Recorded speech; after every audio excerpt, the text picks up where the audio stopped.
Well, this is one of the big issues that I think we're looking at here in Mississauga. I look at it specifically in Mississauga, but it's larger than that. And I think, what can we do here? We have 80,000 units that are approved but yet to be built. 40% of all the development for the entire city of Mississauga is right down here in Ward 1 in the southeastern part of the city. We're also building the most affordable housing units right now out of the entire region.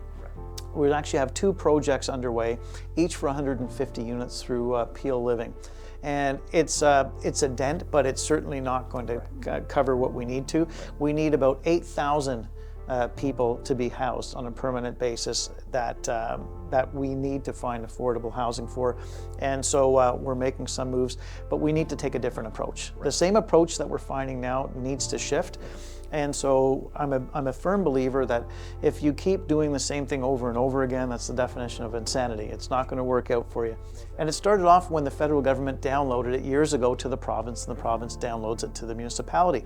Not playing the blame game, I'm just looking at how do we fix it.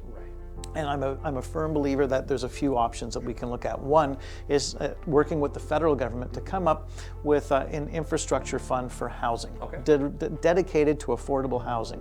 One where you can essentially have the developer and the municipality write a grant application for a proposal that would go in to this new entity, essentially, and they would be able to get funding to then come back and show to get their construction financing for their whole project. I think that would be a help. And not only that, but it doesn't go where if we're doing 5% of units would be inclusionary zone, which means affordable, that gets spread around to all the other purchasers to help finance those units. I think it might work in a trending upward market, but in terms of long term, we need to think out a little bit differently, and also look at some other areas like Hamilton, Vancouver. They're using things called community bonds, and that's finding some different ways to get getting some units funded. Looking at that, but also the big one too is we need to have all 3 levels of government at the table working together and say, instead of these one-off press conference announcements or something like that, come up with something that's really comprehensive. The missing middle is one that is going to continually get squeezed, and the young families, they want to come in, start a family, live around a school and a park and transit. These are the opportunities everybody should have. And this is where we need to find those meaningful solutions. And just building on that a little bit, what would you do, and what would be the plans for creating more affordable rental housing? Is that included in this, or would that be something separate? Or right off the bat, there's a few things that I listen to some of the stakeholders and other decision makers, and asking our planning staff and our financing staff. One big, I think, issue that people have wrestled with in terms of building it is if you build a condominium, you sell your units, you're done, you move on to the next project.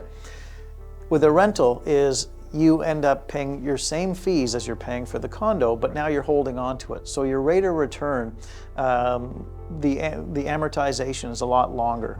And so there's no real incentive to do that. So that's where I think there's a huge opportunity, because if you can help level that playing field to say, okay, your numbers will work regardless if you're doing condominium or if you're doing rental stock, all of a sudden it changes things. One positive change we've seen recently is the GST has been lifted off of rentals. I think that's helpful when it comes to development charges that the city can do.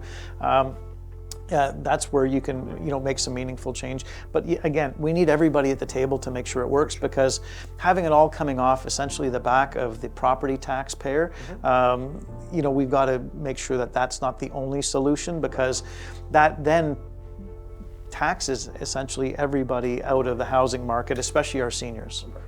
I know you mentioned some about Vancouver and a few other cities with the bonds. these cities are also introducing vacant home taxes. Is that something that Mississauga is going to consider, or is that something that, even with working with the region for that, is that something that is in the plans, or is that something you're not for? I know that we had looked at this a few years ago, Right. and one of the issues that precluded us from doing it is because we're in a dual structure. Okay. We're at the City of Mississauga within the Region of Peel, Yeah, right. and we weren't able to do it that way.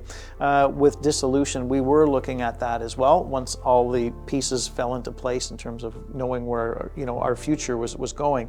But now that planning has come down to single tier, I think there are some opportunities, but at the same time, I'm glad that we took that pause, because, and no offense to Toronto, but I would want to learn from what went wrong in Toronto, and sit and have our staff sit with their staff to make sure that what we come out with makes meaningful change. For sure. And there's another one that we can look at too, is from a foreign buyers component, putting a levy onto that as well, because that also starts putting people into the form where they can't skirt the rules, money laundering, and also just hiding these assets away in forms of housing. That's another one that we can look at as well. And I know Toronto raised about $20 million off that last year. So that to me makes sure that you target things a little bit better, but at the same time, it ends up paying for the carrying cost that the city has, so it's not off the taxpayer. Right.